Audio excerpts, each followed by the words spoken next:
मध्ये उमेदवारी जी आहे ते देण्यात आलेली आपल्याला पाहायला मिळते। आकाश पुरोहित जे राज पुरोहितांचे पुत्र आहेत त्यांना 221 मधून उमेदवारी जी आहे ती देण्यात आलेली आपल्याला पाहायला मिळते। त्यामुळे प्रकाश गंगाधरे 104 वॉर्ड मधून उमेदवारी जी आहे ती प्रकाश गंगाधरेंना दिलेली दिसून येते। उज्ज्वला मोडक माजी नगरसेविका आहेत, त्यांना 74 मधून उमेदवारी दिलेली आहे। त्यामुळे अशी ही सगळी महत्त्वपूर्ण नावं जी आपल्याला पाहायला मिळत आहेत, कॉम्बिनेशन जे आहे ते भाजपने जुळवलेलं दिसून येते। काही तरुण चेहरे, काही महिला, त्याचप्रमाणे ज्येष्ठ माजी नगरसेवक आहेत, असं हे कॉम्बिनेशन जे आहे या पहिल्या यादीमध्ये आपल्याला पाहायला मिळते। 66 नावं जी आहे ती भाजपची समोर आलेली आपल्याला दिसून येत आहेत। जी माहिती मिळाली आहे त्यामध्ये 100 एबी फॉर्म आतापर्यंत भाजपकडून वाटण्यात आलेले आहेत। अजून काही जागा ज्या आहेत, भायका, लालबाग यासारख्या जागा ज्या आहेत त्या ठिकाणी तिढा जो आहे तो अजून कायम आहे, कारण शिंदे आणि भाजप या दोन्ही पक्षांचे उमेदवार त्या ठिकाणी पाहायला मिळतात। त्यामुळे तो तिढा जो आहे तो आजच्या दिवसात सुटेल, त्या उमेदवारी आज जाहीर होईल। परंतु आपण जर पाहिलं तर ही 66 प्रमुख नावं जी आहेत ती समोर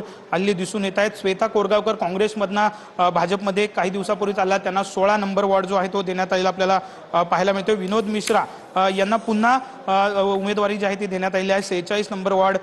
त्याचप्रमाणे प्रीती साटम आरे कॉलनीचा हा संपूर्ण परिसर आहे, त्यांना 52 नंबरचा वॉर्ड देण्यात आलेला आपल्याला पाहायला मिळतो। अनिश मकवानींना पुन्हा 70 नंबर वॉर्ड दिलेला आहे। उज्ज्वला मोडक यांना सुद्धा 74 मध्ये ही उमेदवारी देण्यात आलेली पाहायला मिळते। महेश पारकर बँड्रा चे विधानसभेचे उमेदवार सुद्धा भाजपचे होते, त्यांना सुद्धा महापालिकेमध्ये आता उमेदवारी देण्यात आलेली पाहायला मिळते। 87 नंबरचा वॉर्ड त्यांच्यासाठी हा देण्यात आलेला आहे। जितेंद्र राऊत आशिष शेलारांचे निकटवर्तीय मानले जातात, त्यांना सुद्धा 99 नंबरचा वॉर्ड जो आहे तो जितेंद्र राऊत यांना दिलेला आहे। 100 नंबर स्वप्ना म्हात्रे ज्या माजी नगरसेविका आहेत, त्यांना पुन्हा एकदा संधी जी आहे ती स्वप्ना म्हात्रे यांना दिलेली पाहायला मिळते। प्रभाकर शिंदेना सुद्धा संधी दिलेली आहे। भांडूपमध्ये आपण जर पाहिलं तर सारिका पवार यांना पुन्हा संधी जी आहे ती या ठिकाणी दिलेली दिसून येते।